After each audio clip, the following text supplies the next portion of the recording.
మీరు మమ్మల్ని అన్నారు, మా పిల్లలు మిమ్మల్ని అన్నారు, ఎవరెవరిని అన్నారు అన్నీ మర్చిపోయి ఒకరినొకరు క్షమించి క్రీస్తు పక్షాన మనమంతా సువార్త కోసం పోటీ పడతారు. నేను అదే కదా నినాదం ఇచ్చాను. ఏమిచ్చాను? మనలో మనం డిబేట్లు పడ్డం కాదు సోదరులారా. మనలో పోటీ దేనికి ఉండాలి తెలుసా?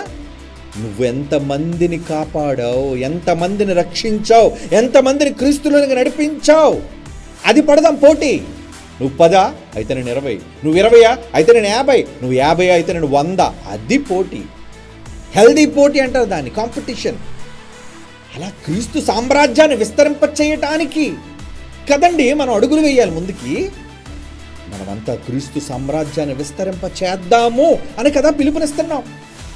అలా మీరు ఎందుకు కలవకూడదు? అలా మనం ఎందుకు క్రీస్తు సామ్రాజ్య విస్తరణ కోసం ఆలోచించకూడదు, ప్రణాళికలు వేసుకోకూడదు? చెప్పండి. నువ్వు నేను ఎప్పుడు పోటీ పడదాం, ఎప్పుడు ఎవరిని ఓడిద్దాం అన్నది కాదు. క్రీస్తు కాదన్నవాడిని ఎలా ఓడించి గెలుద్దాం.